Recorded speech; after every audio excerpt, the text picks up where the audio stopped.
Ah.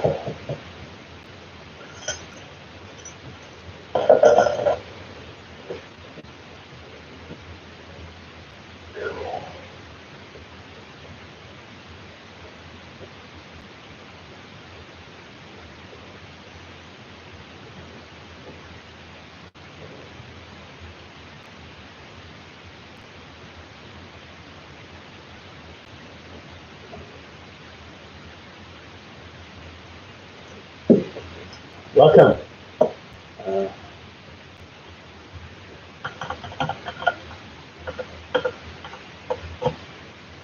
Hello, Curtis. How are you? Good Jule, and happy holidays. And for you, I don't know if you maybe celebrate Christmas or not. I hope you have a good holiday season. It's just that time of the year, whatever holiday you celebrate, it's a special time of year because it's the end of the dark season is now. We're going back into longer days. It's awesome. I'm doing pretty good, I guess. I'm above the ground. I'm breathing air. Got a cold burger here.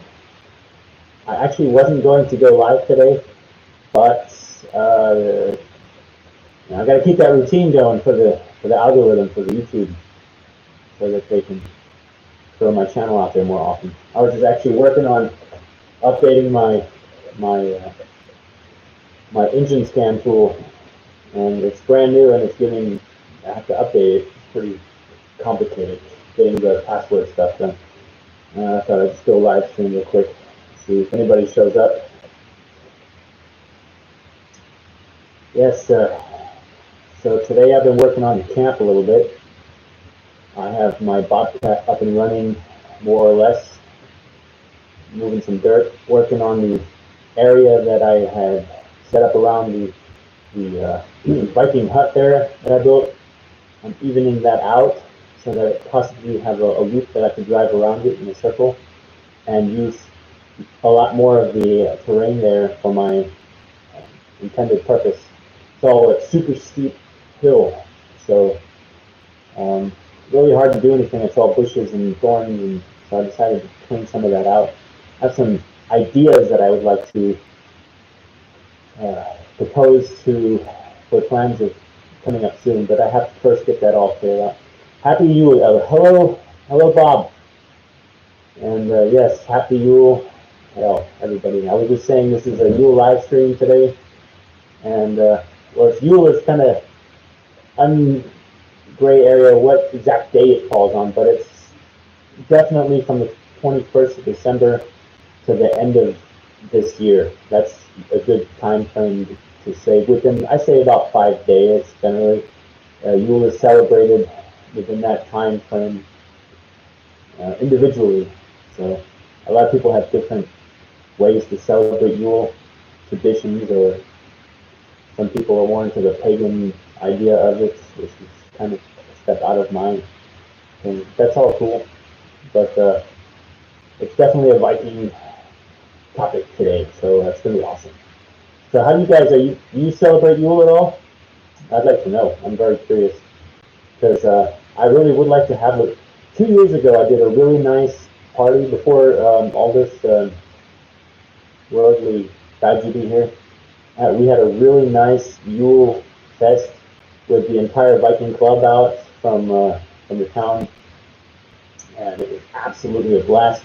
We had a wild boar complete on one piece, and we poked it up on a stick. We tried to tie it. We did it all wrong. It was absolutely a catastrophe, but it was so much fun. The boar ended up falling in the fire pit, and then we had there was a lot of yeah, it smelled funny.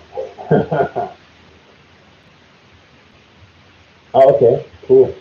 That sounds like a good idea. I have a mistletoe downstairs. I want to do a video on that this weekend. Vanessa brought me some extra for my video. Hello, Brian. Yes, happy Yule and good evening. Happy to see you. And Hot Pass 79. I'm making sure I don't miss anybody there. You are a heathen. Yes, so am I. So I guess all of us are kind of related to that topic. Happy Yule. Yes. And welcome. S. Stillingham. That's kind of a spontaneous live stream today. Wasn't planning on actually tuning in. I just got home like 10 minutes ago. I started the fireplace up and fed the dogs. More or less, I got to feed the other one. And so, it's 6:30. I better turn on the computer and see who shows up, if anybody shows up. So thank you guys for tuning in. That makes me happy to see someone actually show up. But I am trying to make this a annual thing. Thursdays, Torsdag live streams. They also say it's pronounced Torsday with the G as Y. So I have to research that because that's very interesting. One of my great interesting intentions here this next year is to actually learn some Old Norse, so I could say something cool to you guys.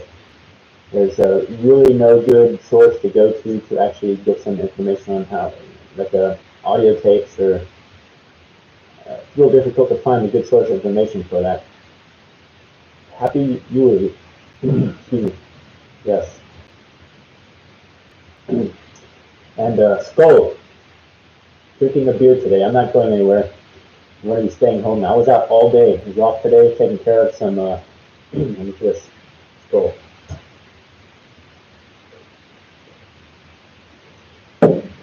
Had to do some things today. Have someone looking at my Volkswagen van. I had to clean it nice. Throw away some trash. Go to the recycling center. Yes, Jackson Crawford. I actually watch him a lot, but he's, I'm not sure how to get in touch with him, and he's kind of in the United States, and that's kind of difficult. Now, if he had some kind of like audio tape you could listen to, that would be cool. That you learn words and you learn phrases and you learn the grammatics step by step off of an audio tape, because I listen to audio tapes while I drive a lot, which is yeah. What we got here? We got Skull Bob. Yes, Skull. This would be like dinner for one. Skull, let's go. By the time we get done with the live stream, we'll all be tipsy. Homemade wine from your neighbor. Wine is a good thing. I don't like wine, it gives me headaches, but in small, a glass of wine or something to cook, I usually like. And it has to be in the taste, in the range that I like to drink. I don't like the bitter wine.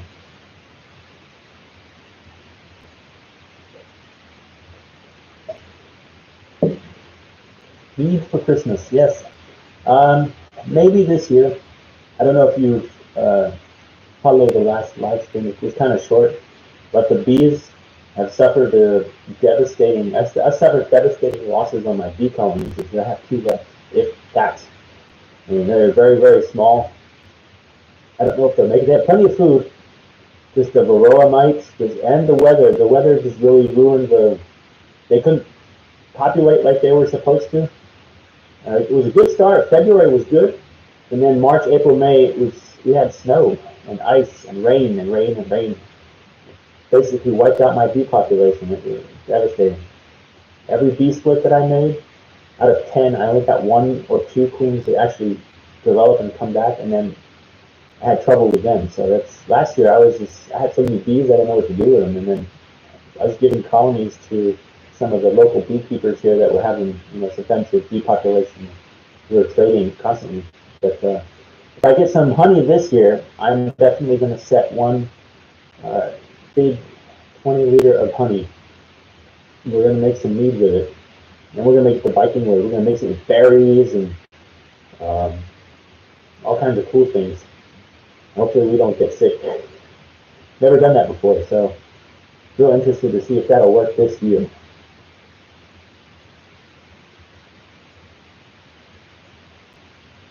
Yeah, well, I like to see, I'm going to check Jackson Crawford out. I know about him. I watch his videos from time to time and how he explains certain things of mythology and all that. I'm a subscriber on his channel. But, I have to check that out intensively to see if there's anything. Let's see. Hello, Adian. Is that pronounced correctly? I have a slight speech impediment when it comes to pronouncing people's names. Liquid sunshine.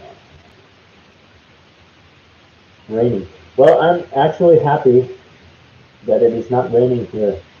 at least this week.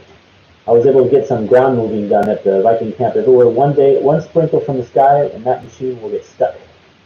And the ground is frozen right now, or was yesterday, and it still partially is, which is really good because I can drive that heavy machine quite easily over the soft red sand, so that's a good thing for me today. The shame it's raining there. I hope the weather clears up for you guys, and the rain goes somewhere else other than to Germany. We don't need it.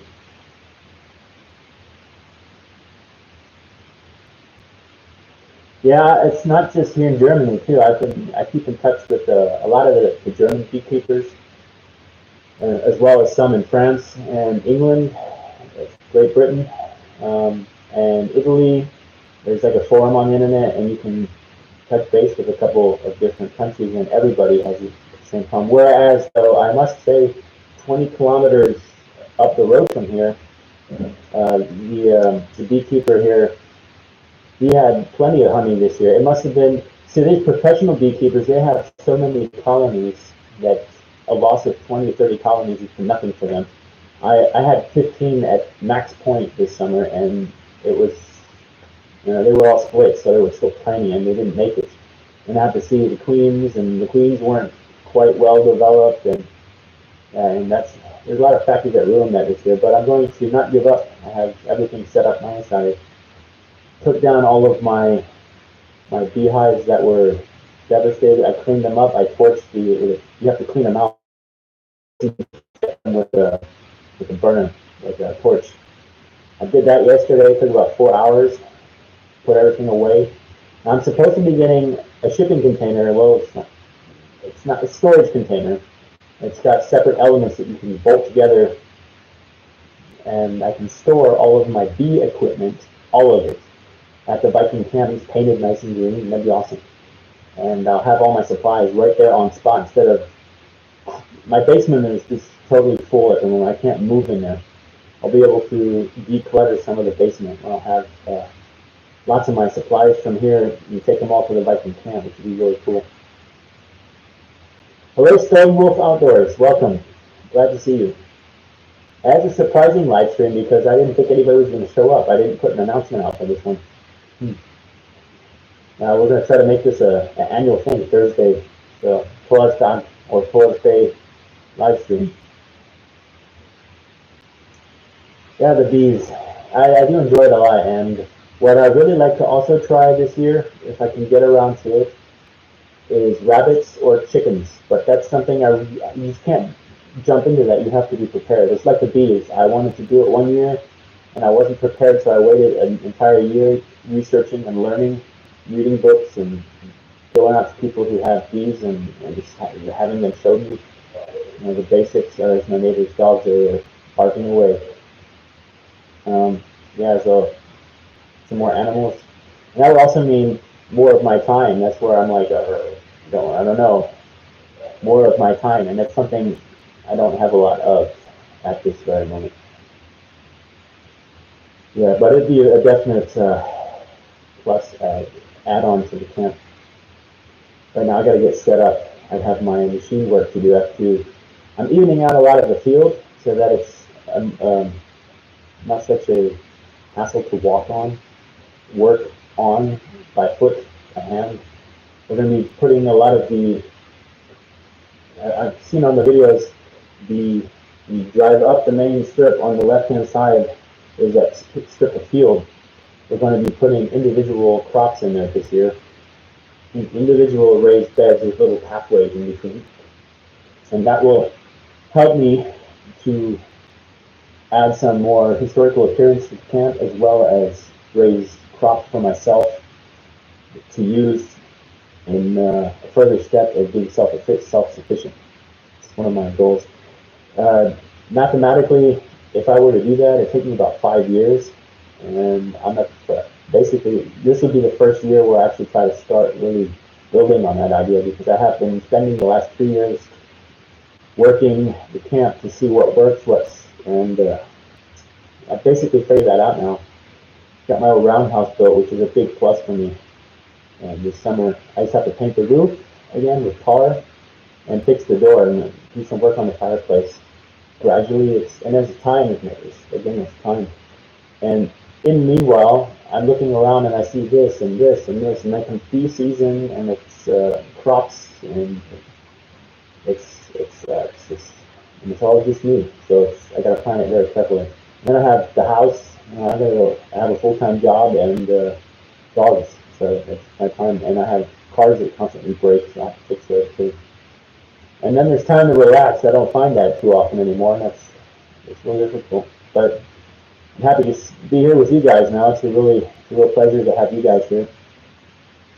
That's really something I was looking forward to today, but I didn't think I would get around to. So what are your plans for Yule, guys? I think you can write that in the comments. What are you doing today? Anybody having a bonfire? We're planning on it, but maybe this weekend. Maybe I'll film it. Big fire. Hopefully the fire department won't show up. That would be not cool.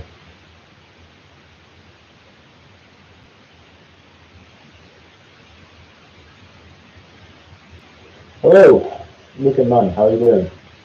Happy Yule. Yes, to you too. We were just talking about some of the work I've been doing up at the camp with moving the dirt around, getting everything ready for planting season and bee season, and acquiring some new terrain in the corner of the camp there with my machine.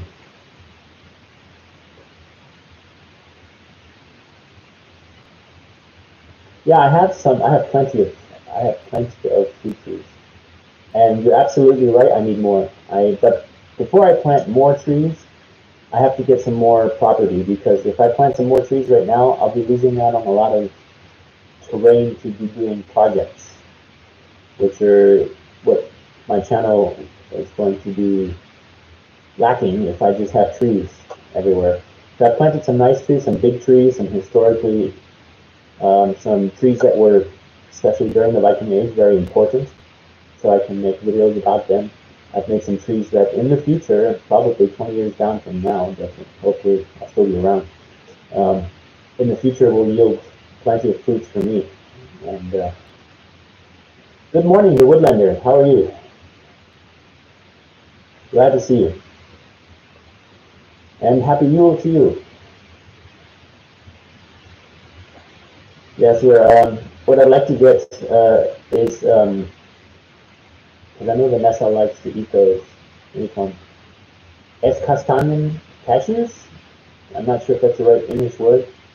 They're almost like walnuts, almost.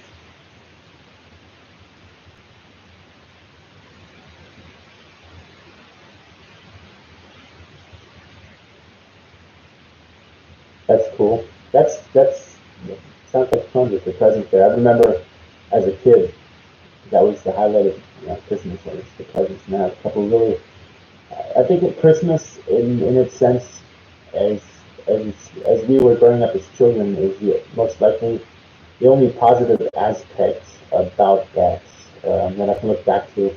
As an adult, I look at the over-commercialized capitalist industry that revolves around Christmas, and it just makes me kind of sad, because and then I know it's purely the spirit of heathen culture that's been robbed for a industrial purpose, modern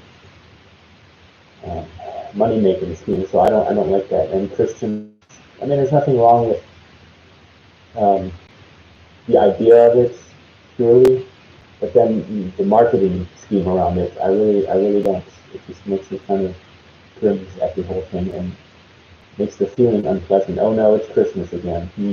When you see in October, Halloween ends, and the next day they have Christmas decorations in the stores selling you Christmas the next day on 1st of November. It just pisses me off quite a bit, I must say that.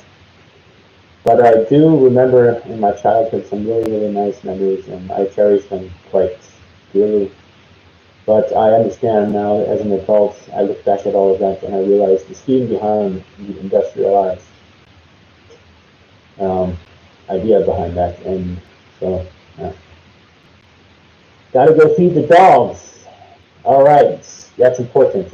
I was starting on that, but then I had to start the last thing, so my little pup over here will have to wait. Yeah. See you in a bit. the pat on the head for me. But like I said, there's nothing wrong with the idea, no matter what religious background you are, about the idea of Christmas. It's that time of the year, generally during Christmas, the end of December, where the year is ending. It's the end of the year. You've harvested your crops, and you look back and you think about all the things you're thankful for, all the people that you have, all the things that happened in that year, and you look forward. You just surpassed the darkest time of the year, and you're moving forward into the new spring, and you have to now make plans on and forward your thoughts on what you want to concentrate all your energy on in the new year. So that's different. In the Viking Age, Jule was actually a time to make promises. You promise somebody. That's where the New Year's resolution idea actually came from, the Viking Age. I don't know if you guys knew that. New Year's resolutions came from the idea of at Christmas or Jule time. During the Viking Age, you would get around and you would gather up and you would promise somebody or something. I promise you this year that I will bring you many sheep, and that's where the idea, or I would harvest more crops, or you promise Odin this or that to sacrifice, whatever.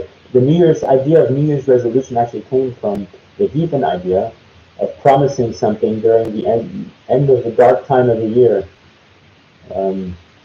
Really making those promises and looking forward to keeping them in the next year to achieve those goals that you've promised to keep.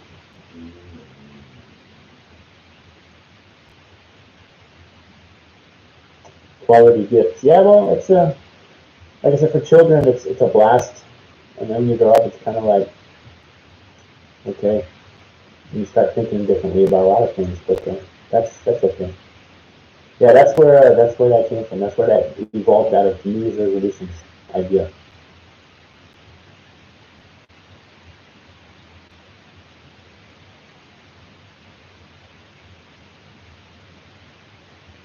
I'm probably going to try to get some more work done tomorrow with the Bobcat.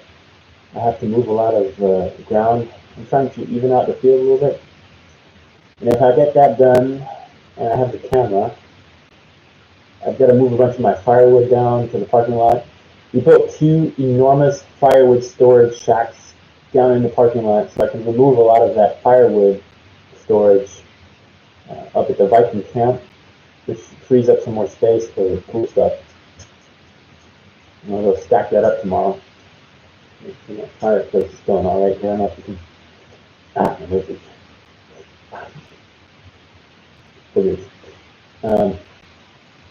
Yeah, so I'm freeing up some more space, and I use a lot of firewood, so I need to make sure.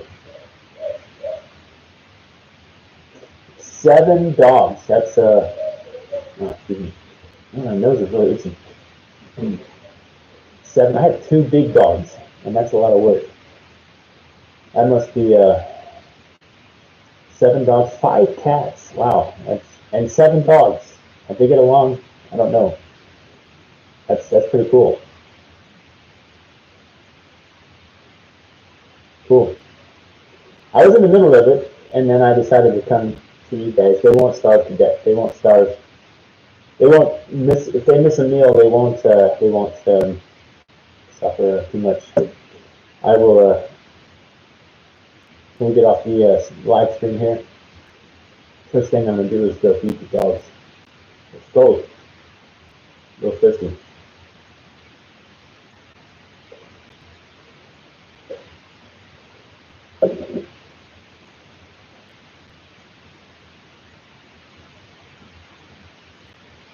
Wow, that's pretty cool. It sounds like you're homesteading, huh? That's what that sounds like. That sounds like you're trying to go off grid a little bit and live for yourself. That's pretty good. I'm really happy for you. It's kind of a goal I've set in life, but I'm still too captured in my day-to-day life. A while ago here, it was looking pretty bad. It was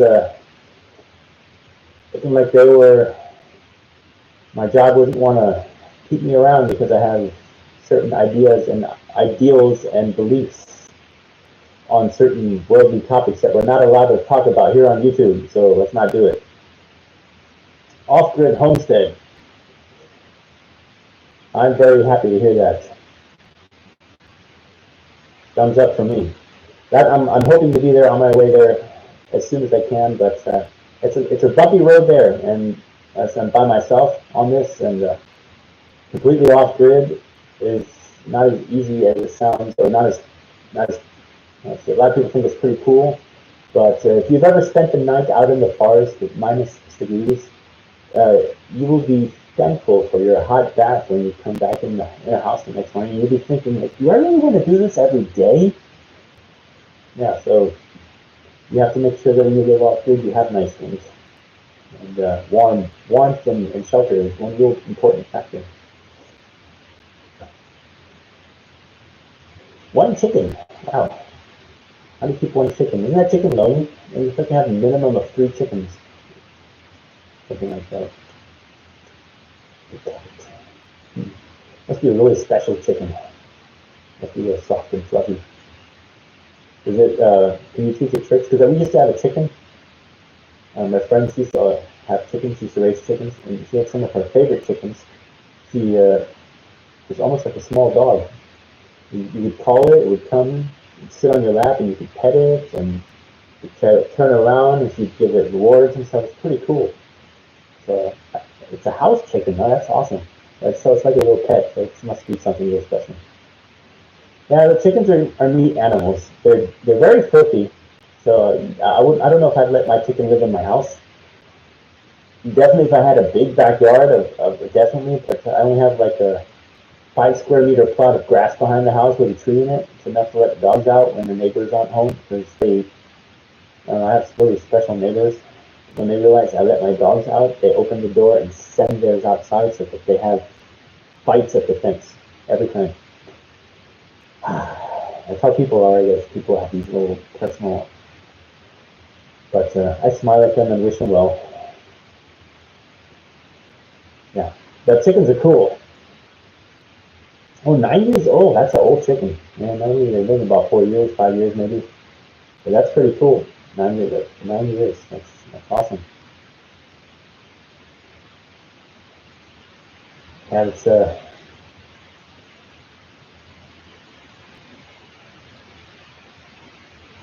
opossums. Wow, skunks.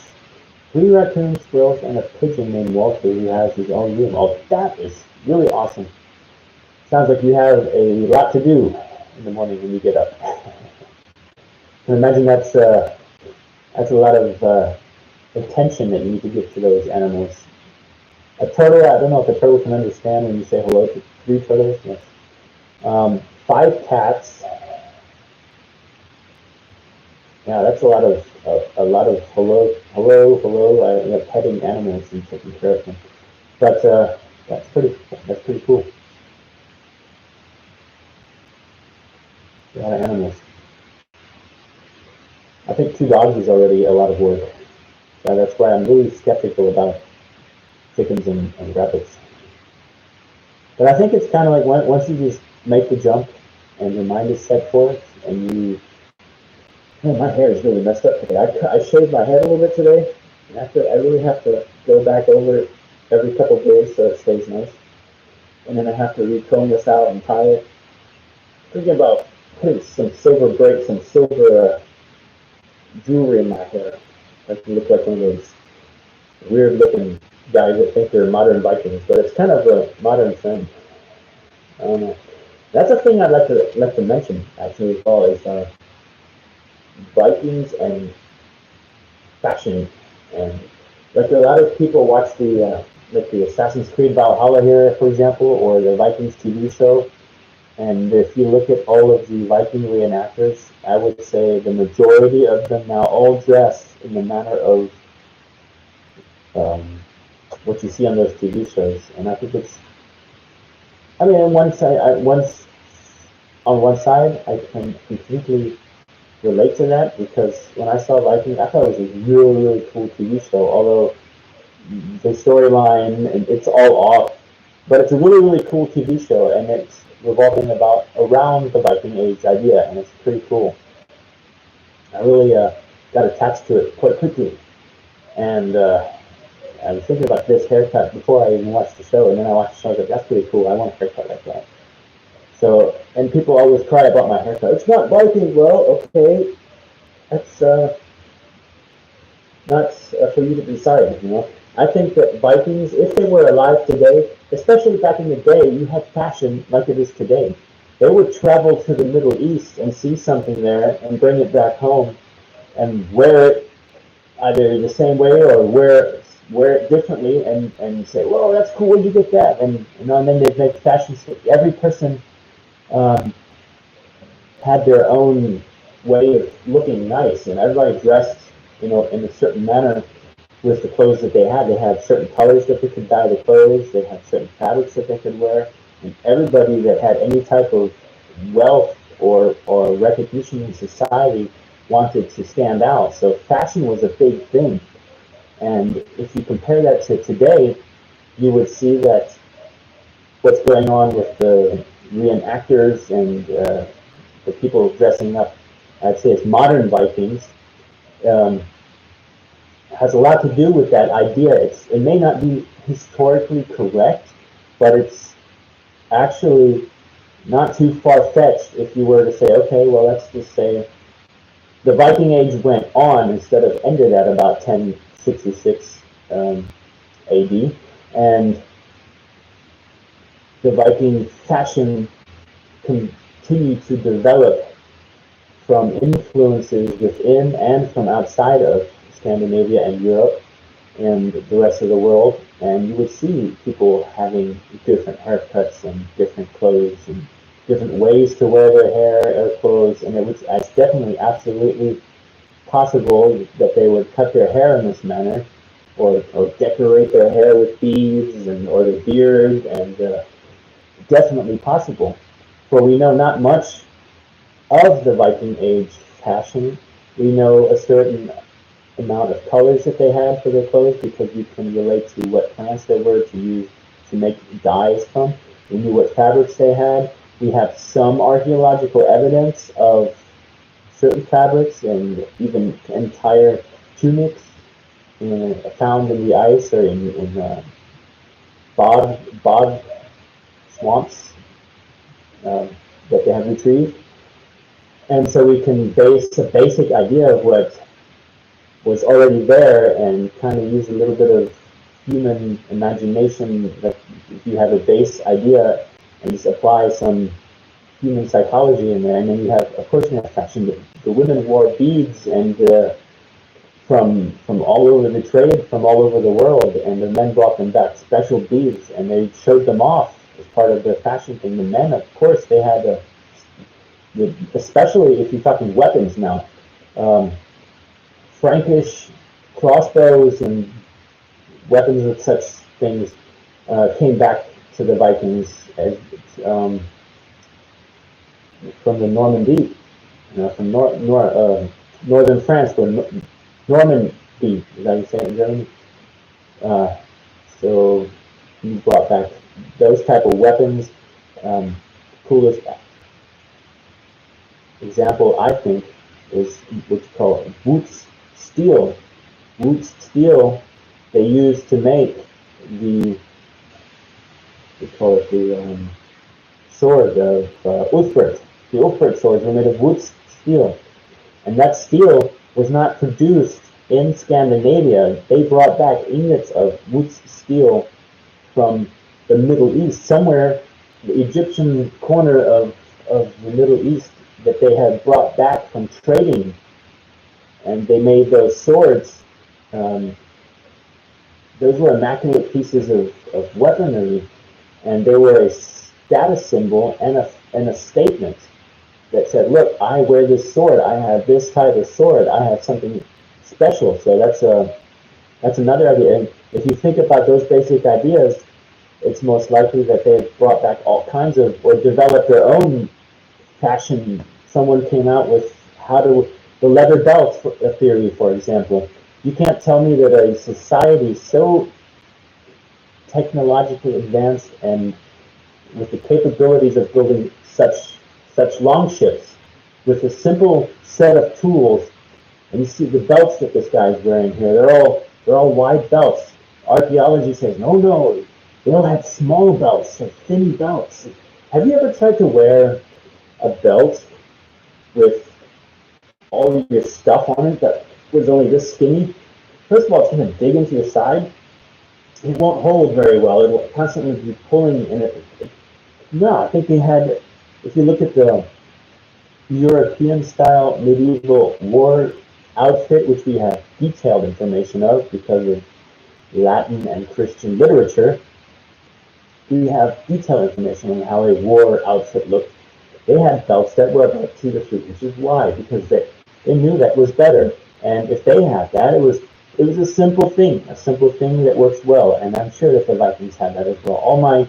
I have many wide belts. I actually personally enjoy wearing the wider type belt because I can add more weight to my pouches. I can put my I have my axe on my belt, and it doesn't weigh me down as much because the weight is just better. It's a very good example of how fashion may have affected today versus back then, and how all these ideas, play in. If you have a medieval sword, we do a lot of reenact battling. So we have guys that come up here and we wear our armor and we battle at the Viking camp for a full day until we can't stand anymore. Pretty cool. And we do get hurt. We get bruises, and sometimes we have to, have first aid kit come out, but nothing too serious. We're careful. We're professionals. No, I'm just kidding. Yeah, and you can see what the certain applications are. Everybody's got their own application to. The idea has to be fit the time era, but everybody has their own application of how to wear that. And it was quite similar in the Viking Age, is that you didn't have too many efficient options like you do today. Today you can use materials that didn't exist back then. That's plain and simple. But back then you had what worked and what was available, and you kind of knew that, and you looked at your guy left and right, and man, they got their shield was pretty cool. I think that works pretty well. I'm going to make mine like that, but I'd like to have it a little larger, or I'm going to put a coat of leather on the front of it, and how those things may have been. We don't know. We haven't found quite that much evidence yet, so that's to make large-scale conclusions. The thing that the Vikings seemed to be good at was finding good quality things. Well, yes, they were skilled craftsmen. They were farmers that, in general, most of the Viking raiders were just farmers that were either trying to get out of wherever they were to find something better. People that were warriors that feel that they didn't have a place in a farm. They just wanted to sail out into the world and explore. There were people who wanted to trade. There were purely trading groups of Viking colonists who, I would say colonists, because most of the people who went out exploring for new lands, places to actually stay and farm there, because the lands where most of the Vikings came from were harsh and didn't have very good soil. It was stony. The weather was always dark, and the short days of the year, and there weren't very many resources there. Farming was difficult. You would rely on your fishing and your livestock that you were able to keep. And if you had a bad year, and the population problem was a thing too. You have so many people living on a small plot of land, and the land was very, very poorly cultivated. It was hard to cultivate. You'd have a problem because you couldn't make enough food. The population, in one way, which would be, they'll send a bunch of people somewhere, and most likely a bunch of them won't come back. And the ones that do will bring back riches, which would make the society actually grow as in an industrial aspect. And that's what I say. That's why I said they were colonists as well.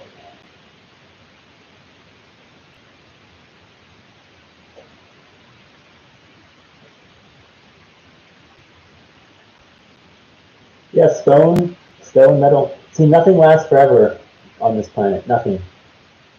Either time or fire will take it all.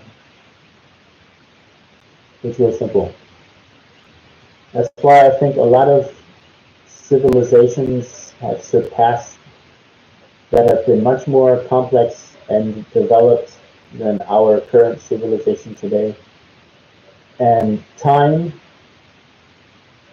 has basically engulfed them into the sands of earth, of time, sands of time, maybe even. The ocean, best example. They're finding new things every day that are on the bottom of the ocean.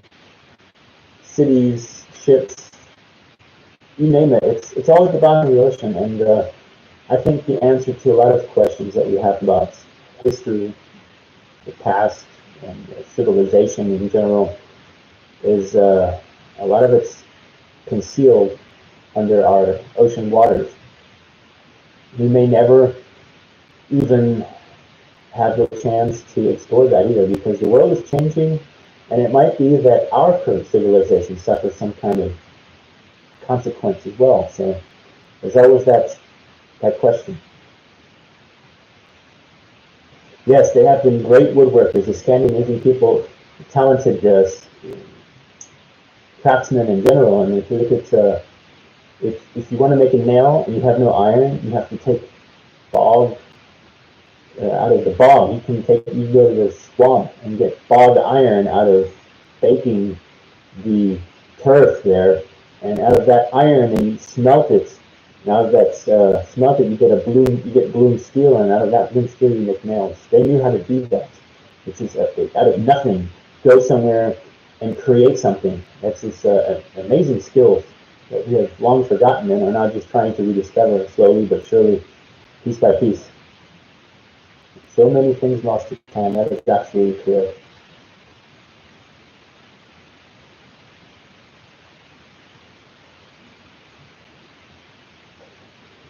Yeah, so I've been trying to get the bogged iron. Yes, I like it. Actually, speaking of that topic, on the Viking camp, I have what in German is called Wieseneisenerz, which is kind of like sandstone, but it's iron ore, and I have that there.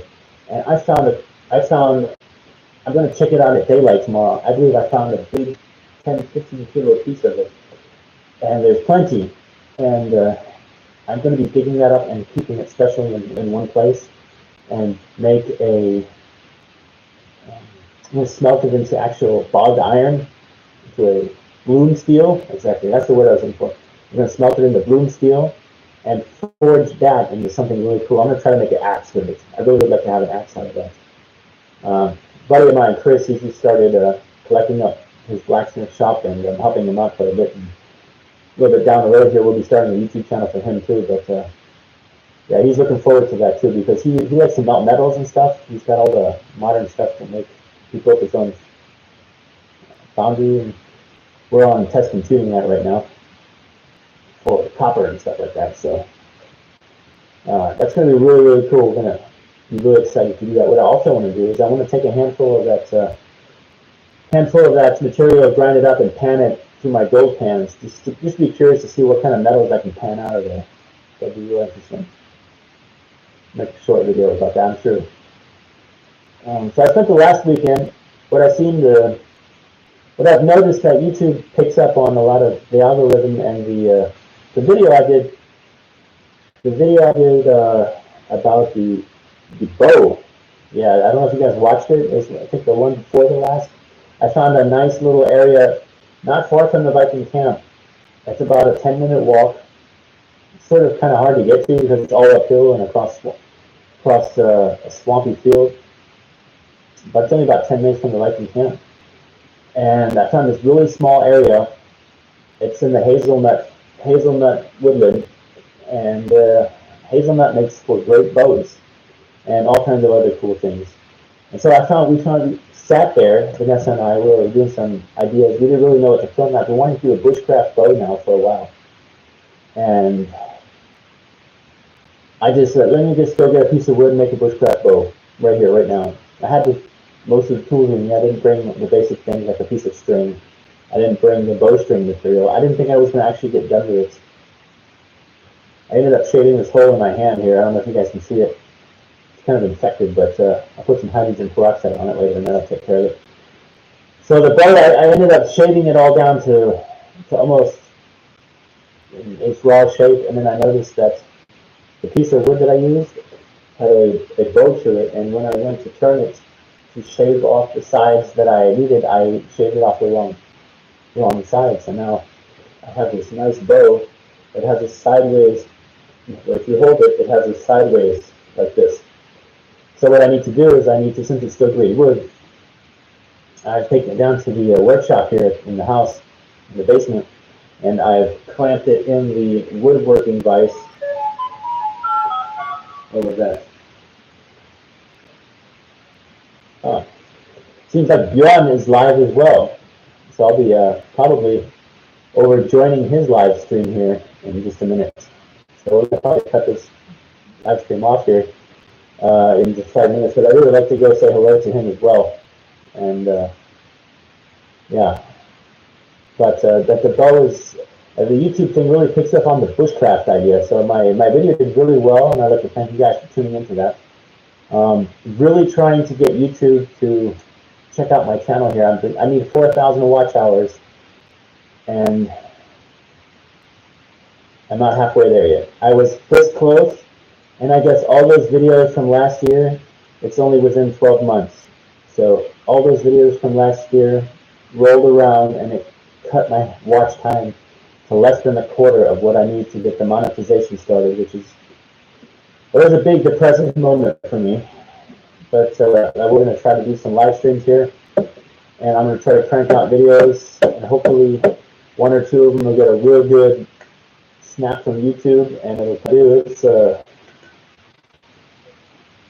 it costs a lot of money and time and energy, and I'd like to get something back for that, not from you guys, but from hard work and success. That's how I like to calculate it back. So I'd like to thank you guys for tuning in tonight. One more skull to you. And I'll see you guys here soon. I'd like to thank you all for tuning in and hanging out and supporting me. I enjoyed having you guys here. Happy Jule. If I haven't said it, if I missed anybody on the list here, I wasn't paying attention. I've been trying to explain myself in detail here. I was actually a good conversation. I really enjoyed it. I didn't think that it would end up being a constructive conversation tonight. Yes, let's go join Born. So that being said, you guys, like always, stay safe and see you soon. Matthias, hey, let's go over and join Bjorn on his live stream. Glad to see you, but we're all going to jump over now since we just saw that my notifications here on the tablet just jumped in. Bjorn is live over on Bjorn Talks, and we're all going to jump over and join. And so everybody stay safe and see you soon.